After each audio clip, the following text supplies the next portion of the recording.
Hello guys, good evening and welcome to the Little Farmer's Farm with me, Guru Mafenda, aka Tony. And I'm just up at the top of the plots now, and we've had a drop yesterday, I think it was, of wood chips. Look at that big steaming pile. I'm going to be digging into that for sure. Let's get cracking.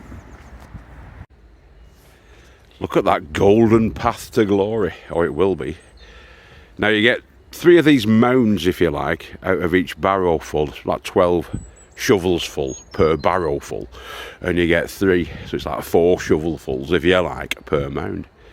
So I've got 12 there. I've just done 4 barrows, and believe you me, they'll be doing plenty more.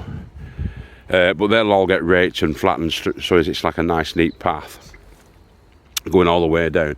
What I want to do is, because I've missed the last 2 drops of the wood chip, is I'm going to take a lot of it and I'm going to do the whole of this side and a little bit of the lady farmer's side. This is the old stuff here, so obviously before I lay the new stuff, I take up every single weed and sort of the top layer of the old, and I compost it, and I'm composting it in that light green bin there. So with weeds you're alright, as long as you're not getting the weed when it's flowering, and you're sort of getting rid of the root mass. You can stick it in your compost and pile stuff on top of it, and it'll rot down with the rest of it. That's the theory. But this is also good when it's like this, quite fresh. You see the smoke coming off from it. It's quite warm, so I'll put a couple of shovelfuls actually on top of the compost, so you've got the organic sort of greenery, and then the wood chip on top of that. The more carbonous or whatever they call it, wood chip on top. And as you layer it like that, you get a better sort of a quicker composting system, if you like. It rots down quicker. So it's a win-win really when you get the wood chip. And you can see the quality of the actual earth underneath where the wood chips are. The soil is fantastic. A rich loam of soil underneath. So that's the only byproduct of using wood chips. It's a natural sort of a path maker, if you like. Keeps the weeds down, suppresses your weeds. Stops your feet from getting too wet when it's rainy conditions. It doesn't get too muddy when you've got the wood chip paths. And it just creates more soil in the long run. It's ace.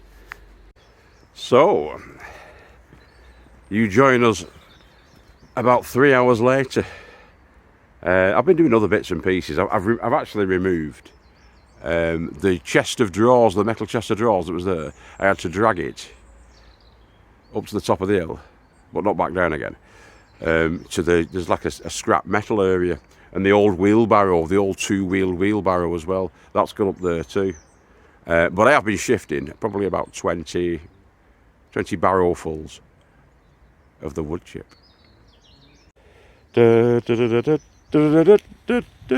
Golden paths to glory.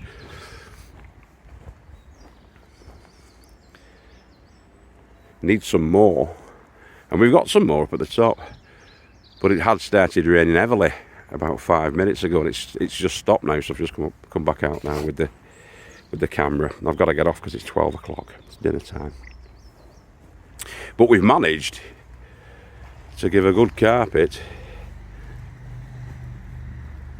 on plot 36, more or less everywhere. Well, nearly. Looking good though. So yeah, as I probably previously mentioned, the wood chip is organic. It rots down, but it takes about 2 years really to sort of need replenishing properly. It looks smart, but we can't always get hold of it down here. You can buy it, obviously, from garden centres and B&Q and places like that, and you can get decorative bark and things. But it's a weed suppressor. Its primary function, really, is to suppress the weeds. It's a mulch that suppresses weed growth, and it also it gives you a cushioned, drier surface when you're wandering around on your sites. It doesn't get as muddy. There's loads of benefits really to wood chip. But as I say, we can't usually get it. We've only been getting for the plots, and there's nearly 100 plots down here in Eden. And we've not really been getting too much of it. But this drop that we've had is quite a big one. Now hopefully tomorrow I'll be able to finish off and do the rest of the paths on the lady farmer's side, as well as finishing off mine. But yeah, there's lots of stuff to do. Chris has been down today, one of my compadres, and he's a joiner, and he's going to be giving me a lift. We'll do a bit of a tutorial when we build the next cage, the next grow cage, which is going here. In fact, I'll talk you through that. So as you probably remember, if you caught last week's show, we're going to be putting a big tent, a big cage. These are brassica cage tents, really. These are for growing brassicas in. But you can grow all your crops in it. It keeps the birds off, it keeps the butterflies away from your brassicas. It doesn't look too shabby, although the plastic on the old door there is coming away. I'm going to have to clear all that up and smarten that up. But they're ideal really for growing. It's a protective measure. These are great, the hoop tents, but they're a bit of a pain when you're trying to get in there to weed and all the rest of it. They're too small. It's great really when you can get a walk-in one like this, and you've got all that headroom, headspace. You could put yourself a little chair in there and chill out and just do a bit of weeding and pottering around and tending your plants. And that's the idea, that's going to be about 3 times as big as this, if you remember from last week. So we'll have 1 door, 2 doors, 3 doors going down this way. There'll be a 2-foot gap, or an 80 centimetre gap, 24 inches. And then what we've been discussing today is to use the pallet collars that we got. Pick up the pallet collars. That pallet collar bed doesn't have to be that big. So I can take one off there. I think we've got about another, I don't know, 8 there. And I believe they'll be exactly the right sort of dimensions to fit in here and have them sort of 2.5 feet wide up to there, and then across in a sort of horseshoe shape or a U shape all down around this area on the periphery, with 3 doors. So the first door will be sort of here up to there, and then a gap across like that, similar to this really, as a pathway, and then 2 more beds down there, or maybe even 3 beds, grow beds, and it's all going to be under cover to about here. So it's going to be a big space. Yeah, around about 14 feet by 16 feet, or maybe a little bit bigger than that. But all this is going to be rejigged and reconfigured, and it'll be basically under cover.